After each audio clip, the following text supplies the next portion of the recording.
make sure we're recording. We are now recording, and let's get it going. Abigail, thank you for being with us today. I don't even remember. We met through Kim Campbell, and I don't remember the name of the event where we met. Do you remember the name? What Yeah, was that event we met I at? I love the organization. Well, I absolutely adore Kim Campbell. She's a dear friend of mine and highly respect the work she does and what she's done in her life and career. And she introduced us at the SOTIF, Special Operator Transition Foundation That's right. event. She sits on the board of it. I think Tommy and Austin are wonderful, wonderful leaders of that organization. And so we met there. We met at a fundraiser for them with a live band that was fantastic. Yes, that was a lot of fun down in Colorado Springs. So that was great. And for anybody that hasn't listened to Kim Campbell's podcast here on Forging Metal, go out and listen to it. It's a great conversation. I have had friends that have especially some with children that say, I want my kids to listen to her podcast because she talks about, persevering and getting into the Air Force Academy and how hard that was and how she just didn't quit. So that's a great conversation. So I'm so thrilled that she took it upon herself to introduce us, and here we are. So here we are in the Forge, and we're gonna kind of get to know Abigail today. So as many of my listeners know, and if they don't, they're gonna find out right now. I'm really big on this idea of origin stories. How did we get to where we are, and even to the point of, did you expect to be where you're at right now? So let's start with that, Abby. Or Abigail. What is it that draws you to what you do today, and did you expect to be doing what you do now?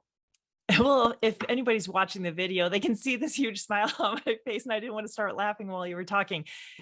No, absolutely not. Did I expect to be where I am right now? This is not anything on my plan. This was not on my radar. This was not a life path. If you had told me 7 years ago I would be doing what I'm doing now, I would have chuckled and shook my head. And so the reason for that is 5 years ago, I never told anybody outside of maybe one or two people the life experiences I've been through, my origin story, as you said, my background. And when my kids both left off for the military, my son sat here in my office in a chair in that corner and told me what an awful empty nester I would be, that it would be tragic. I'm a mission driven person. I'm a protector heart. I have a servant style in everything I do with friends. And he told me that I needed to end my first company that I had started 25 years prior, and was right in that wonderful lane of business comes to me. I don't go find business. And take all the things that I taught him and his sister and the way that I overcame my life experiences and traumas, and teach it as a curriculum. So for fun, I took a year off of full-time working. I had stockpiled some money away to be able to do it. I took a year off and drew artwork and built my curriculum. And fast forward, I'm here now. And I thought it was going to be a fluke. I thought it was going to be a one-time speech to give back to the people who gave to me. And so no, I did not expect to be here. And I was thinking this morning during my run that how amazing it is, the people I get to call friends. We started this talk off about Kim Casey Campbell. I mean, if they listen to your podcast here, they read her book, they read her upcoming book. Amazing, wonderful person, right? And though I'm surrounded by it constantly, I'm constantly amazed by the caliber of people out in this world who are making it a better world. And it's an honor to be among them and doing my best to help people be the best version of themselves. I couldn't echo that any stronger. The people that I've met through this podcast and my business has been amazing, and I can tell by the smile on your face that you love what you do. Is that fair to say? I do. I do. It's hard. It is hard. There's a lot of different topics I talk about, but Purple Threads, the core of my curriculum, is about limiting self-beliefs and where do they come from, and trauma, and how do we overcome it. And first, I was told it would never work in the military, it would never work for veteran nonprofit organizations or in the corporate world. But I explain it in such a different way with no shame, blame, or judgment that people say, "Oh, this can make me a better person. This can be my fuel. This can," and that's exactly what I want to do. And so I do love what I do. I feel very blessed to be able to take what I learned the hard way and help people learn it, hopefully an easier way, to be the best version of themselves. So I do. It's very rewarding, but sometimes It's a long time before you hear some feedback. It might be a year, it might be 6 months, it might be 4 years before someone comes back, but I can't tell you, Ron, how many times, people said to me, "You saved my life." Oh, that's beautiful. That's beautiful. One of the things that I often tell people, my students and clients, and I always feel like this sometimes offends people, but I say to them very confidently, I could almost guarantee you don't know what you're capable of yet.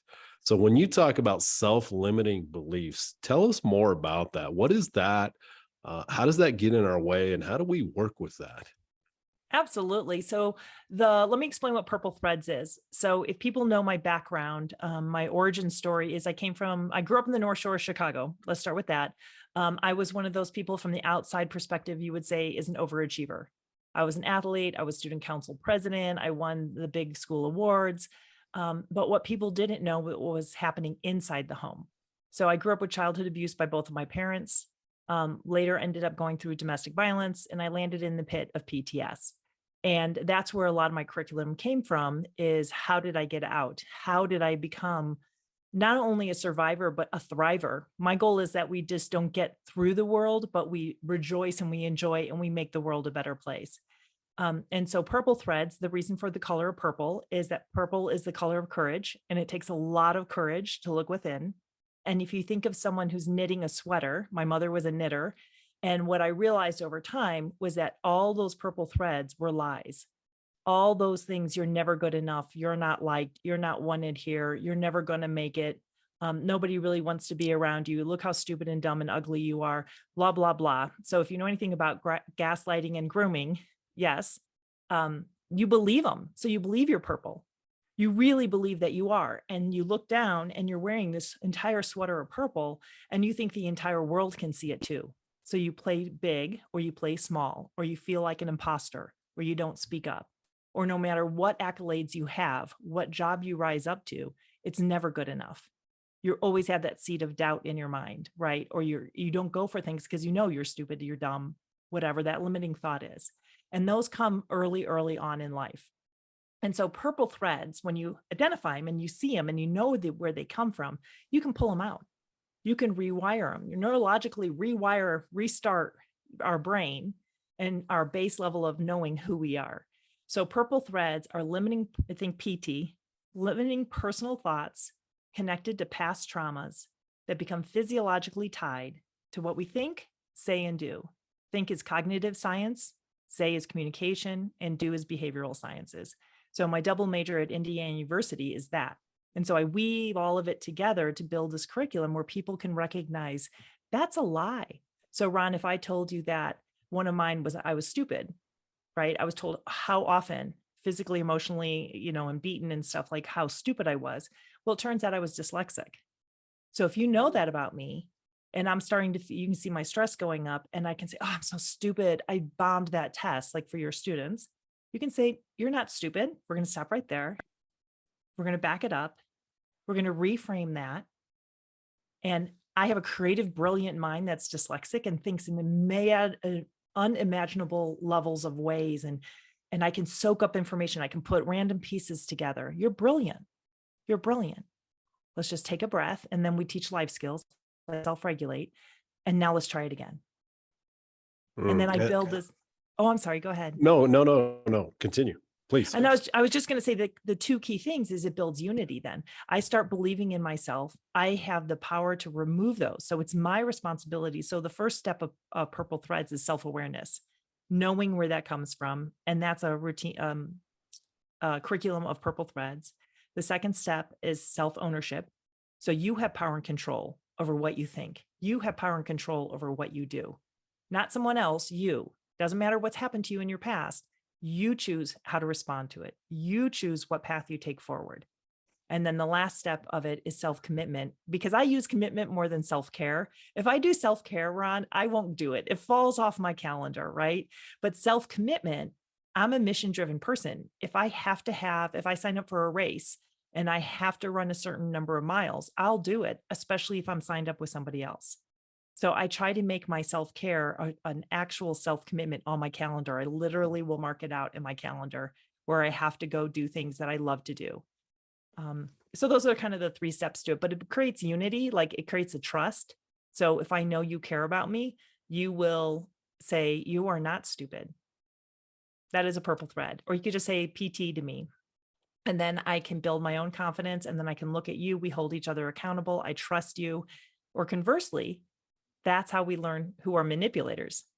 Who learns our purple threads and then uses them like marionette Mm, strings in power and control to manipulate us, to make us feel less than. gosh, there's so much here that I can relate to. And let me go back real quick for the listeners. You mentioned PTS. We're talking about post traumatic stress. So I just want to be clear about that. And, these are the stories we tell ourselves, right? And I have maybe a similar background where I had just a very demanding father and nothing was ever good enough. And it took me a long time as an adult to kind of unravel this idea that, everything in my life, number one, I was very negative. Number two, I never gave myself any, basically a pat on the back.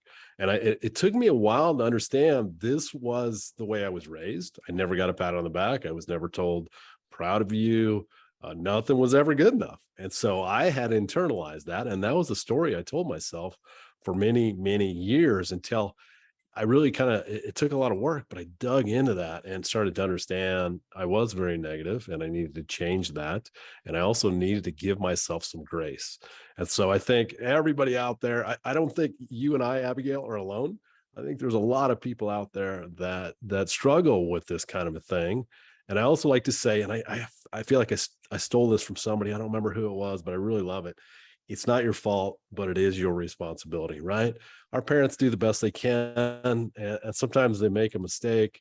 I like to think my dad was doing the best he could with what he had, and I still love my father and all that. But as an adult, as you mentioned, it's on me to decide to play the victim and say, "Oh, there's nothing I can do. I was just raised poorly," and carry that around, or we can kind of take the helm of our ship and steer it. So much of that relate I mean I can relate to it, and I so much agree with that. How Let me ask you this. If you are that listener that's listening and say, oh, this sounds really difficult, Abigail. I have all this baggage perhaps that I'm carrying around from my childhood. How do I start to change the way I live my life? How do I get out of it's like a big hole in my mind. And I see a lot of people just give up. And what would be your advice to kind of to start out of that hole? Yeah, start out with the whole great question. I think kind of circling back to what you talked about, I love that. I wrote it down. I hope I got it right. It's not your fault, it's your responsibility. I think a lot of that ties back to forgiveness. So while a lot of times people will minimize it. So when I work with people, they're like, well, I wasn't sexually abused. He only yelled at me all the time and called me names. I wasn't physically abused. She did da da da da da. Um, and I think that we kind of minimize it and to recognize that it was hard, to recognize that you've been through adversity, to recognize you've been through trauma. So one of the first things I do in the Purple Threads curriculum is I have people, it's kind of fun. I'm a competitive person. I love being an athlete and kind of competitive, but not like me against you. Like together we can be stronger. But like when I competed in triathlons, I definitely wanted to pass as many people as I could, especially if they were in my age group, right? but um, I didn't want to wish them ill will. I actually would encourage people like, you're looking great, you're looking strong. Come on, guys, let's go. Like, let's all take this hill, right? And that was my way of being competitive, helping everybody rise to the top of their game. And I think we can't do that when we're feeling really negative and that other people have held us down and other people have hurt us. And I think understanding that everyone has purple threads. And it doesn't matter what the other person's traumas were, stresses, life experience, right? It doesn't give them an excuse to treat other people badly. As the saying goes, hurt people hurt people. And when we can wrap our Mm, brains around that and we can start to let that go, it's a hard one. That's a really hard one. I had a really hard time with that for a long time because I am a mom. And I thought, how did my mom ever do those things to me? Relentlessly to this day. But I cut her out for several years ago. And it's okay to do that. It's okay to remove people who are still hurting you. One of the things that might help the people out of this step is forgiveness. I did a talk at the United States Air Force Academy, their national symposium this last February. It was on human dignity and respect. And I was delighted and honored to be a speaker there. And it's on YouTube. People can see it. And one of the biggest things, it was the first time I ever told the story about my dad, who was Air Force and Army Air Corps. And it was interesting to me how many people told me that was one of the most beautiful examples of forgiveness. And honestly, Ron, that wasn't the point of my speech. That wasn't the point of the talk. But many people, like you said, we're not alone, struggle with people who have done harm to them, and how do you forgive them? But when we realize that everybody has purple threads, and some people react well and some people do not, and some people have skills to get over it and some do not, right? Then it's our responsibility not to take it on what they're trying to dump on us. And So forgiveness is the hurt, first step. yeah, I like hurt people hurt people. Yeah. That's great. And I think you're kind of getting at this point. How hard is that? I mean, how hard is that? Somebody that's done you wrong, and I come from a long line in my family of we hold, a vengeance against somebody forever and ever. And so how hard is it to just say, you know what, I forgive you? To me, that's a tough thing, right? Yeah, it's super hard. It's super hard. And I had to do it many times. It's not just one and done. Now, granted, I grew up with significant abuse.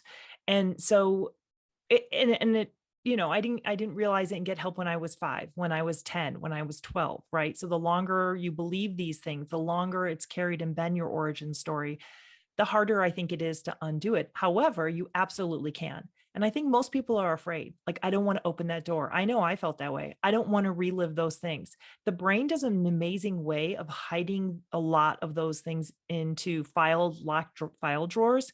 And so you don't have to be super afraid about it. But I was afraid. So if you're feeling afraid, that's totally normal.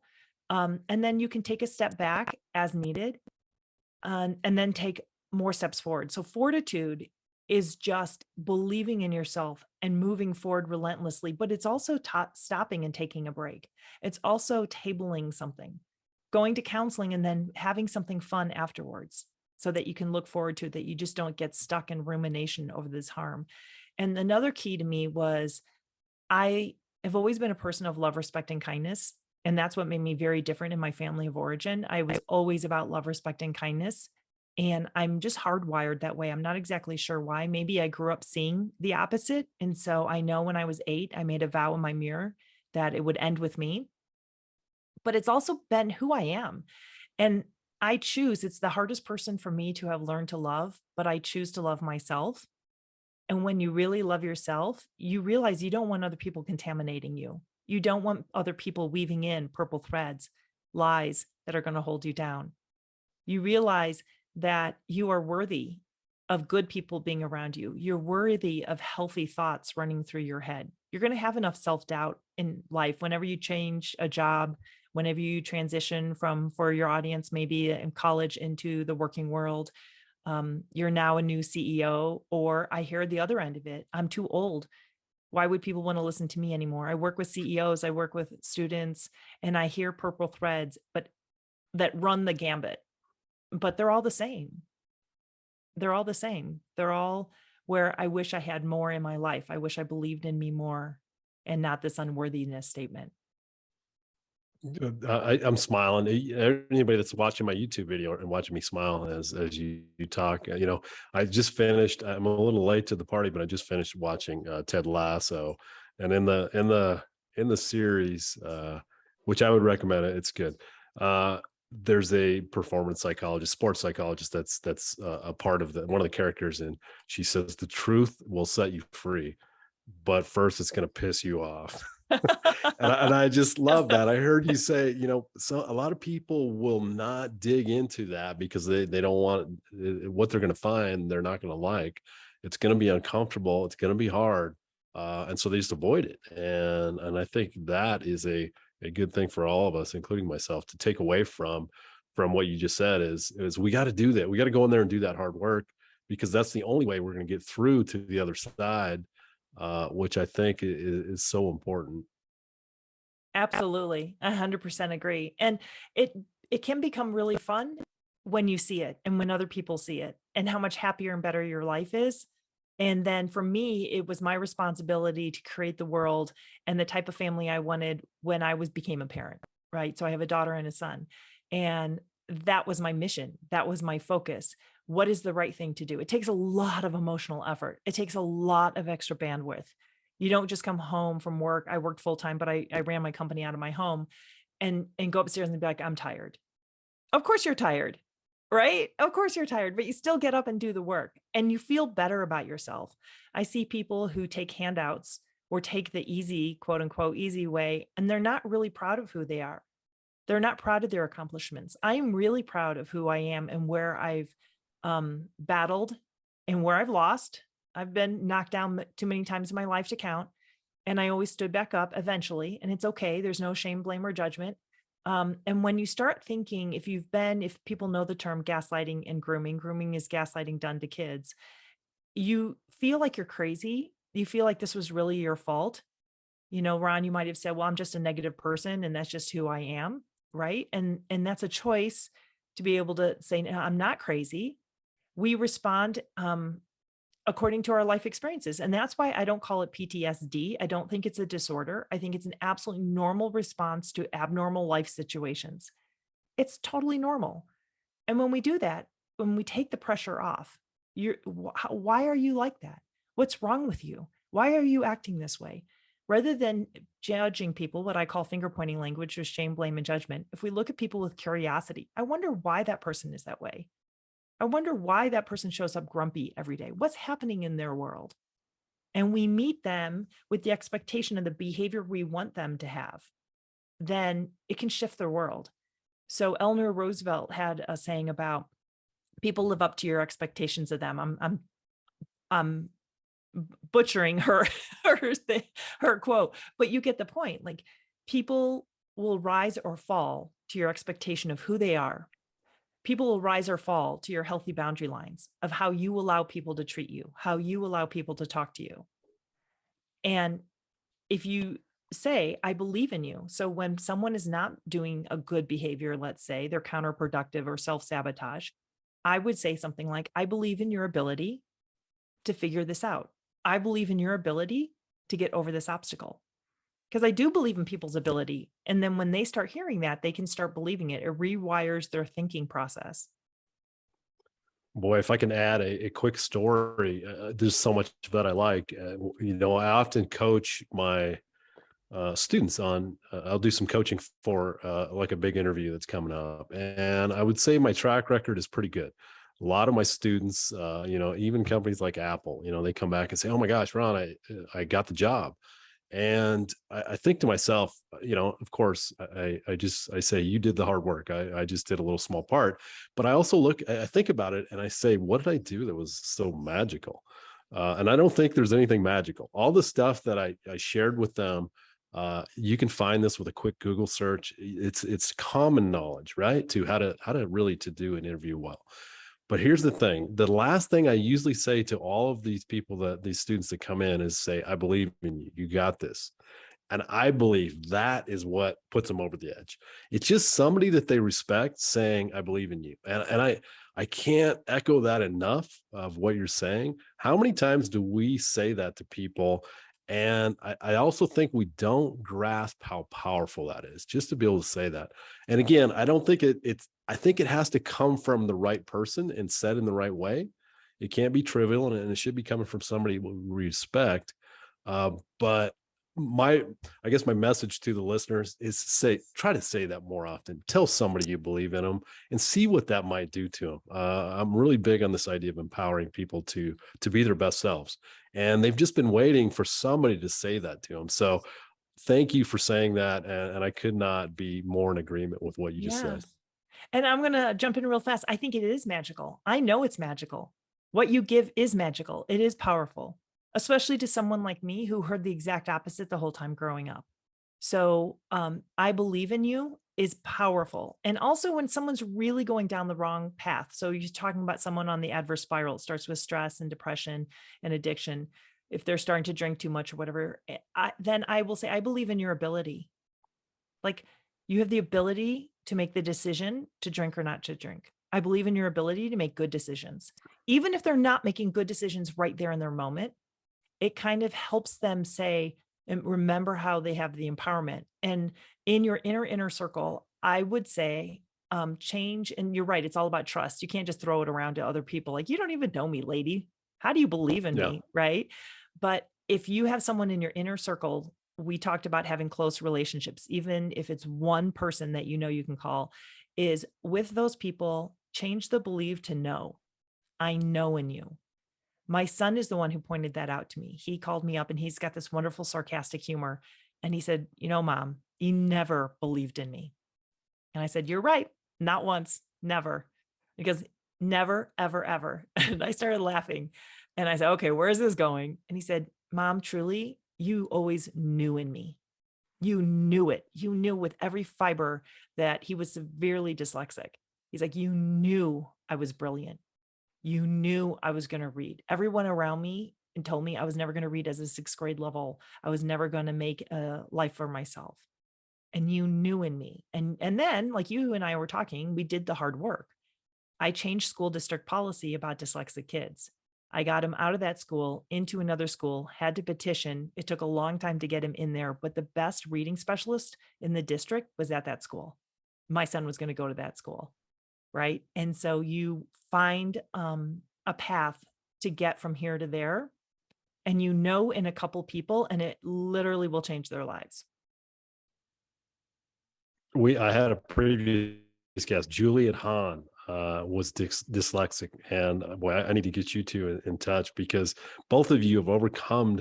And neither one of us will call it a disability. We both, Juliet and I, said, "Hey, that could be a Yeah. superpower." Just like ADHD, it can be a superpower too if you look at it the right way.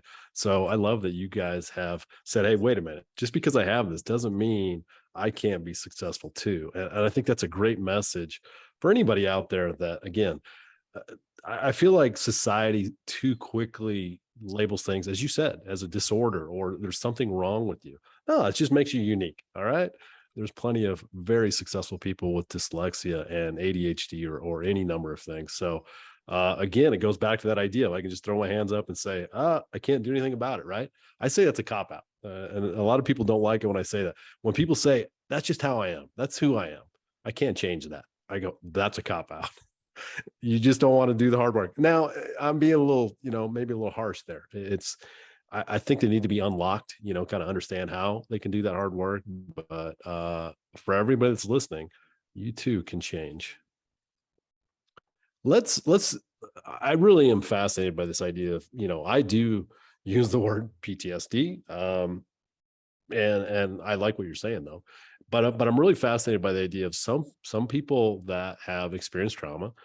Uh it really paralyzes them for a lifetime, a lot of times. And then there's and I've been told it's not the flip side, but post-traumatic growth, right? There are some people that go through trauma and it actually makes them stronger. So if you're not familiar with that term, that's kind of what it means. Now, what I've been told by the experts is you can have both. You can have PTSD and PTG. You can go through the phase of both of those. And so that can happen. But I guess my question to you, Abigail, is, do you have a sense of what made you come out of this better? When I look at you, I go, okay, this is PTG. You have come out of your trauma as a better person because of it, maybe because of that adversity, those obstacles. But why is it that you may come out of it like that, but there might be another person that really, again, carries that around for a lifetime? What is there any, I don't know, it's probably a complex question, but is there anything that you would point to of what's the difference? Um, well, I'm I like to say we all have superpowers, but I'm just a human being, right? And so if I've done it, anybody else can do it too. And it took a lot of time. It took a lot of work. Took a lot of raising my hand and saying, yes, I'm not one to quick say I need help. I can't do it, because then I was ridiculed and everything in my family of origin. Of course you can't. Who were you to even try? Like all those types of things. So I think most of us you find this a lot with people in the military and first responder community. It's hard to say I need help. So then change the language, right? We just change the language. I want some support, or I'm having a hard time being myself, or I want to be a better version of me. right? We can change the language so that it's empowering versus, and then we use the language. I needed to get help because I realized I couldn't overcome this by myself. When you are in PTS, you have flashbacks, you're shaking, you have nightmares, you're on hyper vigilant alert. Not everybody, but those were some of my symptoms. I couldn't eat. I was drastically dropping weight. I couldn't go out in public. I didn't want to open the curtains in my house. So that's really hard. It's hard to go from there to get in your car, to drive across town, 45 minutes away, to go walk into a secure building with a gate, and you have to have a code, and you have to go in and you have to process and do your intake form. And so it's work. So the key to me is, but know that you're strong. You're stronger than you give yourself credit. You're smarter than you give yourself credit. And there are tons of resources out there that want to help. So the first key to this is, how many layers of trauma have you been through? So that's why in the Purple Threads curriculum, I kind of make it, I got sidetracked earlier, which happens with my brain, but we make a competitive thing. We break the room up into different groups, and we have a competition of who can list the most amount of traumas, from a small little T to a capital big T, right? Because we get in this mindset, I don't have trauma, I only had this, right? And so we list all these different things, and then people can start seeing how they've had these experiences in their life and it's influenced their life. So look, recognize that there's layers of trauma. So think about that purple sweater. If you only have one trauma, right? There's some people who've had a beautiful, wonderful childhood, and they married their sweetheart, and they're living this wonderful dream, and they really haven't had a lot of trauma. And so they may only have one or two purple threads. Well, that's going to be easier to pull out. But the more traumas you can list, you lived in poverty, your parents were divorced, you had a sibling that died, you had a pet that died, you live in a fire zone, right? And you've been evacuated from your house. You've been to combat. There's so many different forms of trauma. Those are all layers. Those are all different purple threads woven in your sweater. So the more you have, probably the longer and the more modalities you're going to need. And that would be my second recommendation. So give yourself grace and space. You say grace, I love it. Give yourself some grace, give yourself some space. Tell yourself, I'm not crazy. I've been through a lot of adverse situations. I've been through a lot of life challenges. These are all layered and knitted and knotted. Think about a big knot that you've got to untie. It's going to take time and effort. So be patient with yourself, and then go try different modalities. There wasn't just one modality that absolutely, that was it. There's no quick fix. But with talk therapy, with equine therapy, with EMDR, with 22-0, it was one string, one knot removed. And then I choose what I weave back in, right? I choose who I become, and I protect myself so that other people can't put more damage in. Because it's very easy, once you've had a lie woven into you, for you to re-believe that lie, especially in times of stress, in times of life transitions. So that would be my thing, is be kind to yourself, know that there's layers, and have the mindset that I'm going to figure this out. And there's people out there who want to help me. I'm worthy. Oh, maybe that's it. Yeah. I'm worthy of help. I'm worthy of kindness. I'm worthy of other people taking time, energy, money to be good to me. Yeah. That resonates with me, at least in my childhood. And that resonates with me as well. Going back, so much of that I enjoy. But going back to, you work with, not exclusively, but you work with soldiers and first responders, and um, maybe some strong type A personalities. And what is the country we live in? We live in the United States, so we're kind of hardwired to be rugged individualists, right? We get through this, and especially depending on our personality or what we do for a living, we may say, I got this. I can figure this out on my own. I think the message I take from everything you're saying here, and I hope the listeners are hearing this too, is don't be afraid to ask for help. Most of us are going to need that help. And I see so many people that struggle with that idea. And again, whatever you want to call it, if you don't want to call it help, call it something else. But leverage other people that are out there that would, quite honestly, be happy to help you. Yeah. And have some fun with it. It doesn't have to be doom and gloom, right? It doesn't have to be so doom and gloom. Have some fascination and some curiosity of, I wonder why I think this way. I wouldn't talk with that way to my best friend, right? So where does that come from? Huh? How often do I say it? Because and then this is why I do a physical exercise. They have to think of what it is. They have to write it on a purple card. They have to crumple it up. They have to physically throw it away from their body. And I make it fun. So you throw it into a bucket and we see who can score the most points, what side of the room compared to the other side. And then you sit in anticipation while you watch me unfold them and read it out loud. And so now you Mm. hear it. And there's a scribe who's writing it on the board. So now you see it.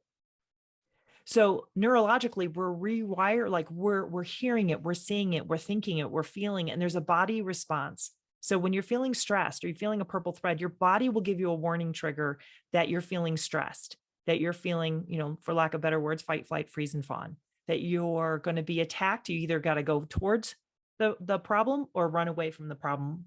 And we can learn those, we can recognize them. So as leaders, we can help other people when we recognize their slight shift in behavior, and without judgment, we can help them. So you're talking about my audiences. So I have 3 different really distinct audiences. One is more of CEO and leadership type of positions. Another is emerging and advancing leaders. And then another is people in transition. So it doesn't matter if you're corporate or military, we all at some point fall into those different buckets. And so I feel that my expertise is leading yourself. And then I feel like I have really good help for leading others. And then leading the organization, there are brilliant people out there who do that. And that's not really my wheelhouse, but the first 2 are. And it all does start with yourself. And as leaders, I think it's really critical that we know ourselves, we know what our triggers are, and we don't pass that on to anybody else. And then we help everyone around us. That's always been my mission, to help everyone around us, that we can not be like, know themselves so much that it doesn't trigger problems. And we can be better, and we can encourage each other to go after a bigger goal than we would have on our own. Ooh, I feel like we're brother and sister. I teach I teach leading oneself at the university, and so I'm really big on that idea too. And I don't think it gets enough emphasis with leaders. A lot of them, I know this sounds judgmental, but a lot of them I think struggle with leading themselves, and then don't understand why they can't lead others well. So I think that's the foundation of leading others well, is to knowing how to lead yourself well. Going back to what you said, have fun with it, be curious, and let go of the judgment. I think a lot of people get wrapped up, and this is what I used to do. I used to get wrapped up in the idea of using value judgments, right? That's good, that's bad. What's wrong with me? This inner chatter, again, very negative, usually in my case. But it was always just kind of a lot of value judgments. And when we can separate from that, then when we let go of that judgment, it's much easier to be curious and say, huh, why am I behaving that way? There must be something there. It doesn't make me a bad person. It just makes me maybe a little different. And I need to understand why that is. So I think that's a good message for all of us I don't think it's easy. It may become habit after a while. I think it's gotten easier for me, but at the beginning it was very difficult for me to switch into that mode. But boy, that just relieves a lot of I don't know, the stress from it, the heavy burden of thinking something's wrong with you. Yeah. And when you know in people and you really believe in people, you look past the negative behavior, right? So you can let someone be that way and maybe blow off some steam. And then you back and say, what else do I need to know? Like you took all the angst out of it, and then you proved you're a person of trust. And that's why, to me, I talk about in my leadership classes, trust is built on truth, respect, unity, safety, transparency, TRUST. And how do you build that? You build it by allowing people, still liking people, still knowing people, still believing in people, even when they're not their highest self, right? When they're not performing well. And that's when people prove their true mettle and who they are, and will this person stand by me? And you have that healthy boundary line of, okay, you can't take it out on me, but you can share it, but you can't start telling me I'm a jerk and I'm the problem and all of that. But okay, let's tell me more about that. And without engaging, without locking horns, without giving judgment, like, why would you think that way? You say things like, well, tell me more. What else do I need to know? Yeah, my model, and I hear this in what you're saying, is starts with empathy, and maybe I said this earlier, but it starts with empathy. Hopefully, that moves to compassion, and then empowerment. And so, listening to somebody and saying, okay, let me see if I can be curious about why are you, you know, I might my first reaction might be you're behaving poorly, and I look at you and go, wow, why would you do that? And then I think it takes a little bit of good self-awareness to step back and say, well, maybe there's something I'm missing here of why they're behaving the way they are. And let's dig into that. Let's ask some questions. This is great. This is great. You use terminology in some of your stuff of healthy habits. I'm really big on the idea of just habits in general, and I don't like to say good habits and bad habits, because what is a good habit? I mean, that's, again, we're talking about something that's subjective, whether it's good or bad. So I like to use healthy and harmful habits. And so you mentioned healthy habits. What are those healthy habits that you speak of? Oh, I love it. And it's true versus good and bad. And the world, I don't think, is so black and white. So I like thinking of it from multiple perspectives. And is this healthy for me? Does this benefit me?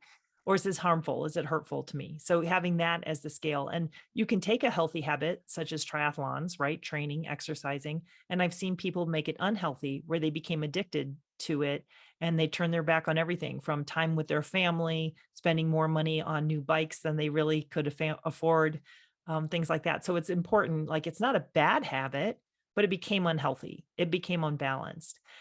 And so there's one of the classes I teach. I co-teach it with a retired Rear Admiral, and we teach primarily to the Navy, and it's healthy leadership.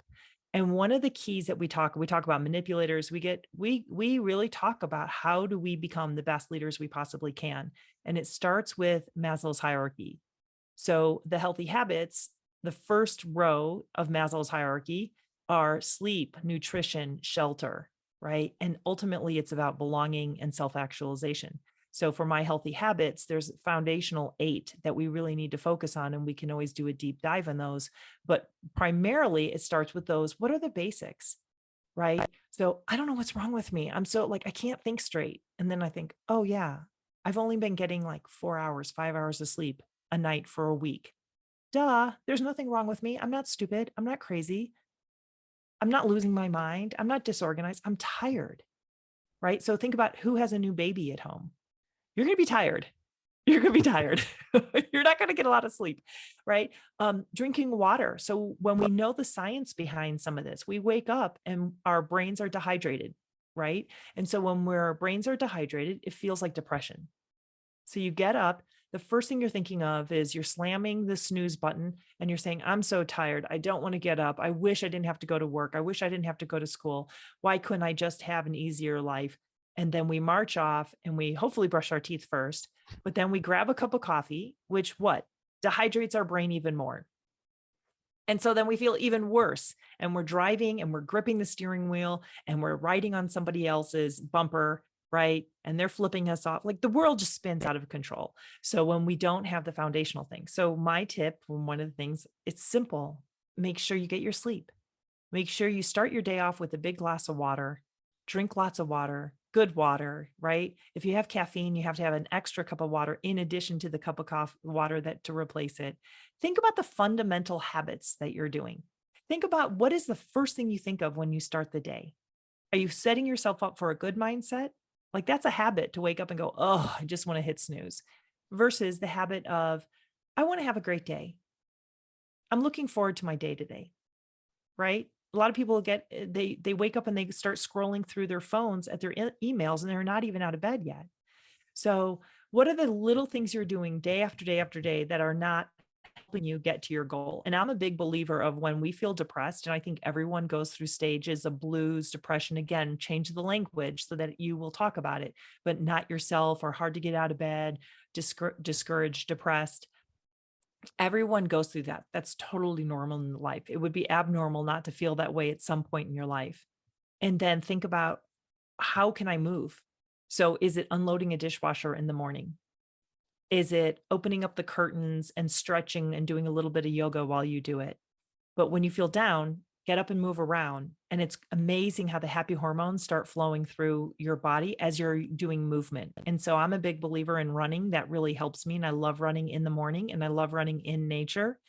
Um, that gets my day set really well. So think about what are the habits that you're doing that help you, does this help me feel better? And just do a little scan on your brain. Like, what am I thinking? What am I feeling? And then scan your body. How am I feeling? And I think nature time, time to move, and then time to connect with other people are some of the top healthy habits you can have. Mm, so much good stuff there. I have a morning routine, and I like to say that's how I prime myself for a good day. It's almost like I like to use the metaphor of it's like I'm fueling up my rocket on the launch pad, so that if I do the right things in the morning, and I would call those healthy habits, that's going to set me up for a good day. Doesn't necessarily mean I'm going to have a good day, but it really does stack the deck in favor of having more good days than not. And so let me ask you this, Abigail: how many times do you think people go through and they don't even pay attention to that? Right? I'm not myself. I'm not motivated. But they don't really kind of dig into why is that. Again, we go back to the question and the curiosity, right? Of saying, why do I feel a little off today? I think a lot of people just grind through it, right? They just grind through Right. it every day and never really understand what's going on. Would you agree with that? Yeah, I think a lot of people grind, and why I think that is I know I do. I've had a lot of times in my life where I just grind and I work later, I work harder. Um, and that's how I was taught, right? And no matter how hard I worked and what I achieved, it was never going to be good enough. And so I find that I have a saying like whip the racehorse. Well, the problem is I'm the jockey and I'm the racehorse. And that racehorse, man, is going to run around that track as hard as that beautiful racehorse can, because I want to do good. I want to be a productive person in society. I want to give my best. And that's why that third step of self-commitment, I have to also give the racehorse a break, right? And say, it's stop, it's time. And so I love that you have a routine in the morning. And I also encourage people as part of that foundational aid is have a routine at the end of your day. Have a hard stop. I don't work past X time, X hour. So if you're self-employed, you're an entrepreneur, you're probably working around the clock and weekends. So have certain hard stops, have certain things that you do where you close out your day, you close out what it's going to look like, and you leave behind schoolwork, you leave behind your office work, right? You have your list for the next day, your desk is clean, whatever that routine is. And then you literally have a door. If you're commuting to upstairs, you're working from out of your home, you have a bridge that you drive under. And that's the point where you can start building a stronger mindset by using mindset skills. And you say, at that door, at that bridge, I leave everything from work behind. Everything from work is left back there. I can pick it up when I come past that door tomorrow morning or the bridge, because we can get stuck in rumination where the brain just continues to go over and over and over a problem, especially, and then we're not present. So we get home and we're not present with the people that we love the most, that we should treat the most love, respect, and kindness to, because our brains are back over there trying to process the problems. And we need a break. We need to not whip the racehorse all the time. We need to have fun. We need to have creative time. We need to have our own personal time, space away from other people. So make sure you carve out the habits and routines that are really healthy for you. And a lot of times too, it feels selfish. So if you're responsible for other people, as a mom, I had full custody of both of my kids, and I would feel selfish if I wanted to do something for me. And that doesn't role model well, right? So you have to role model all the time. People are always watching you. People are always watching you. If it's a classmate, it's a colleague, it's a neighbor, a kid, a spouse, people are always watching. And so that's what helped me realize that I need to put myself higher up on the self-commitment, self-care list, because my kids are watching and I want them to be better than I am. I want them to be healthier than I am. Well, that's great. Role model, modeling it for your kids and really anybody. And I think to myself that, especially with entrepreneurs, I'm an entrepreneur as well, and I say, well, I like this work, right? I'm passionate about this. I want to build my company and this, and so I think it's easy. And I see entrepreneurs do this because I coach entrepreneurs. it's easy to say, well, I like this work and I'm willing to work 18 hours a day. Well, here's the thing. I like to say is you're not a machine.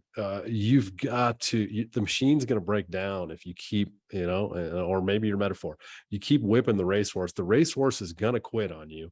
And what do we see? What do we call that? A lot of times right now, especially during the pandemic, we're calling this burnout. And so Mm. I always say head off burnout. You're better off looking and being preventative with burnout than if you get burned out. If you get burned out, it's a big hole to crawl out of. And so I guess let me just echo what you're saying, Abigail, is everybody listening, just make sure that you are scheduling that in where you're going to say, you know what, I'm done. I'm taking time off. I'm taking time to myself. That's not selfish. It's actually very smart. So that, Abigail can bring her best self to the world, right? If she wears herself out, then that's a diminished version, and that's not great either. So you can frame this any way you want. It's a lot of fun to kind of look at that. What is the story I'm telling myself? Abigail, I could, I know my guests always get tired of hearing me say this, but it's really true that I could do this conversation for about 3-4 hours.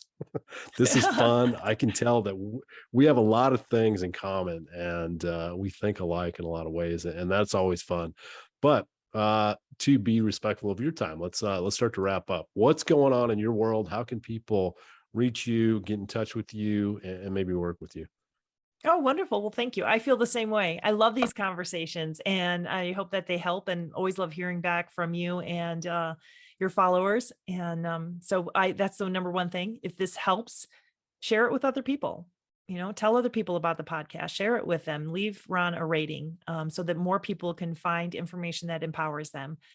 People can find me. My website is primarily focused on my keynote speaking work, but it's abigailgmanning.com. So ABIGAILG and then Manning, MANNING.com. There is a contact me page there. You could send me information of how this might help you. You can sign up for our free newsletter where we send out tips of the month and Think Say Do. That's that cognitive communication and behavioral. We share Think Say Do tips in there. And upcoming events and where we're working. It's kind of exciting. We're putting a lot of proposals out there for this new year, working with some different companies from across the country. We do work with military, but I love working with CEOs. I'm also a Vistage speaker, so I'm doing some extra work on that starting right away. And I love to hear from people, so they can find me on social media. I'm not big on a lot of the platforms, so help me up my numbers if you want. LinkedIn is primarily where I do my business, but I would love to hear from you. That's great. And as always, those links will be in the show notes. And I'm laughing because I just want to. I don't want to do social media. I don't like social media. Can we have a world where we just make it go away? I know I'm sounding old when I say that, but anyway, that's my thoughts on that. Anyway, all right. So let's go to the last question. The last question is, as everybody knows, what's your greatest failure and what did you learn from it? So I think you phrase it exactly that way. What is your greatest failure, right? Um, to me, I always wanted a family that was loving, respectful, and kind. And as I mentioned, I was a solo parent, and that was a huge failure. It still gets me like, ugh. And that's okay, people. When you feel that, like you've done the work and you still feel it, congratulations, you're human. You have like emotions. Like, I don't want to be a person who doesn't feel great love and feel pain and connection and empathy with other people. I want that. I just want to be able to control it, right? And have power and control versus it just randomly sabotaging my life. So the failure was that I didn't give that to my kids, what I wanted so much for myself and what I worked so hard for. I didn't give it to them. And I really struggled with that. I had a lot of internal shame and blame to myself about that. And hurt. Like I wanted that for my children, especially more than even for me. I wanted it for my kids. And I was teaching a class and someone started saying about broken families and broken. And I said, well, what is a broken family? And they said, well, broken families where there's not two parents at home. So they're broken. And I needed to hear that because I said, okay, we talk about changing language a lot. Let's think about it. On the outside of where I grew up, it looked like a beautiful family, a very successful family, right? Like everything looks great on the outside. that was a broken family. If you looked at my family raised by one parent and you look on the inside of the house, there's love, there's respect, there's kindness, there's a hug when you come in the door, there's family rituals and inside jokes. We have each other's back. There is absolutely nothing broken about my family. And it helped though to hear somebody else say it, because for years I felt like I was a broken failure family and I was a failure. And instead it made me realize, redefine what is family, right? Redefine what your goal is. Like if you have a vision, visualize it in a way that where you can see your successes. So my successes are both my kids are amazing, outstanding adults. They're incredible people and we love each other. We just spent 2 weeks together and that's not a broken family. And it helped me flip what I thought was a failure into one of my biggest successes.